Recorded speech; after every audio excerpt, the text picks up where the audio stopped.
Bonjour à tous, je suis ravi de vous accueillir aujourd'hui pour cette présentation passionnante sur la classification et la régression en analyse des fleurs d'iris.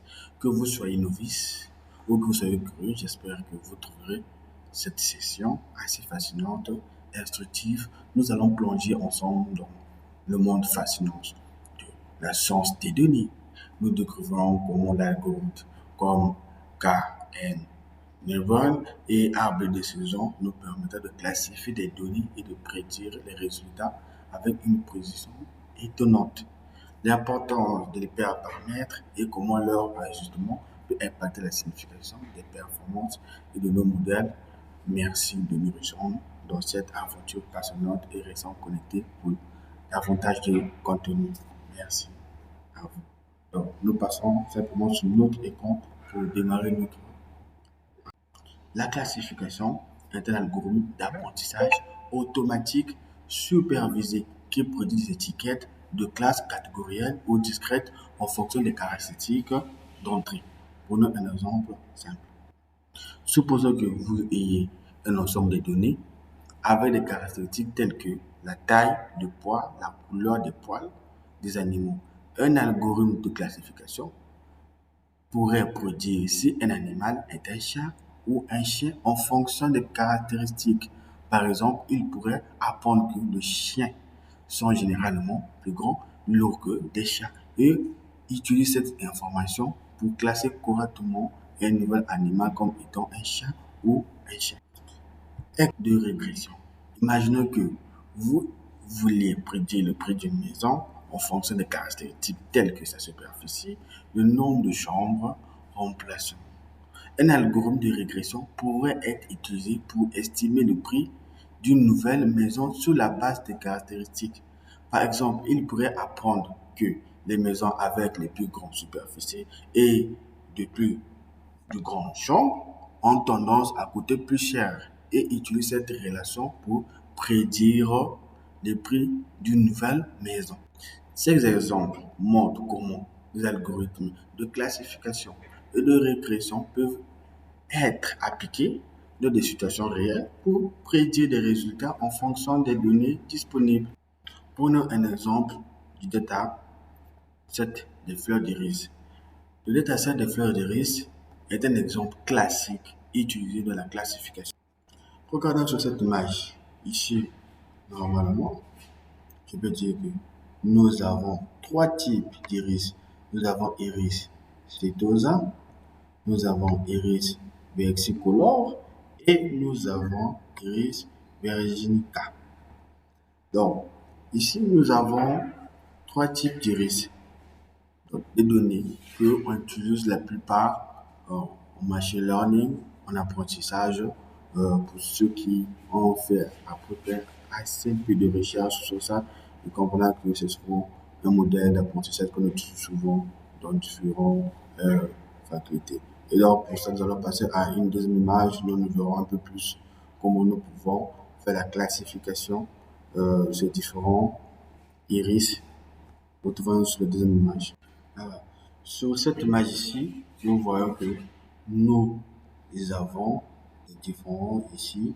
Nous avons la longueur et la largeur des trois iris que nous avons vus de l'image précédente. Ici, comme vous voyez, ici, on a écrit c'est pas length.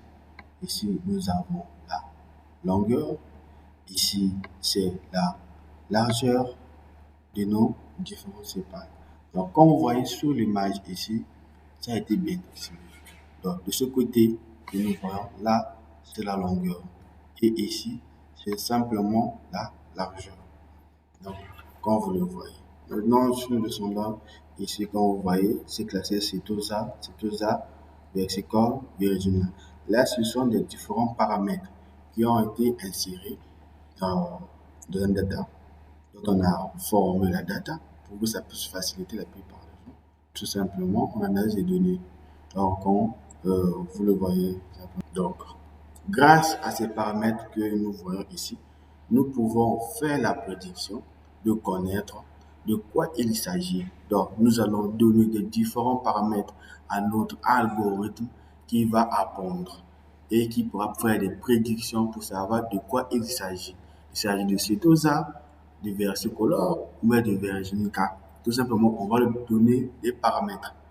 Donc, il va s'entraîner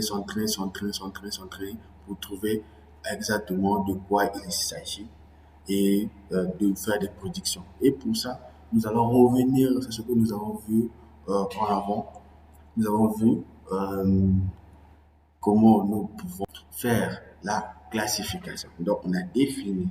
Et pour ça, je vais vous montrer comment ça se fait pour qu'on puisse trouver de quoi il s'agit de Setosa, de versicolore et de Virginica. Pour ça, retrouvons-nous sur une autre image dont je vais faire des explications pour que vous puissiez comprendre de plus en plus. Et ici, nous allons parler de Cayenne Brown. Donc, Cayenne. Cayenne est un algorithme simple, intuitif, utilisé pour la classification. Il classe un échantillon en fonction des classes, des cas les plus proches voisins des données d'entraînement.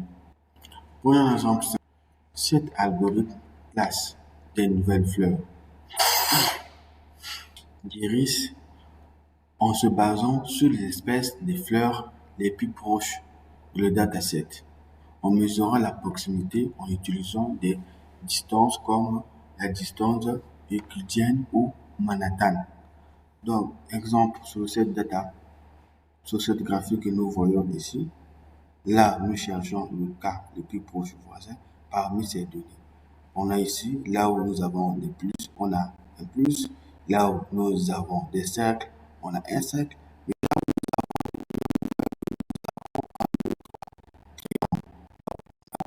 C'est quand on a pris le cas pour savoir ici, quand le cas est supérieur ou inférieur, c'est parfois assez difficile de trouver le cas qui va pour que nous puissions faire une bonne prédiction. Voilà pourquoi il ne faut pas se contenter d'essayer à chaque fois de mettre le cas est égal à 5 au petit. Donc, plus le cas est grand, plus il y aura des erreurs. Moins le cas est petit, plus le cas est petit, plus vous aurez des difficultés de trouver euh, des bonnes réponses d'une bonne prédiction.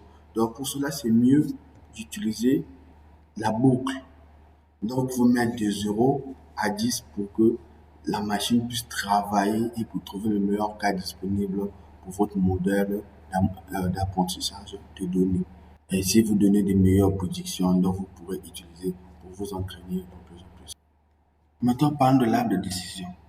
L'arbre de décision utilise des structures d'arbres pour prendre des décisions en se basant sur les valeurs, les caractéristiques des nœuds de chaque arbre représentant une caractéristique. Chaque branche représente des règles de décision et chaque feuille représente une étiquette et des classes. L'arbre de décision est différent de Canaan. L'arbre de décision divise des données sous des différentes formes jusqu'à obtenir des feuilles vierges ou des feuilles contenant que des valeurs associées aux données. Prenons un exemple simplement. Nous avons sur l'arbre de saison, nous devons avoir 100% d'effectifs si nous avons des données de mangue, de tomates, de bananes. Il va diviser ces données en différentes formes jusqu'à avoir des données que de mangue, des bananes ou des tomates. Il a une manière de fonctionner, donc il coupe des données en plusieurs dimensions pour avoir le résultat pour votre modèle ainsi que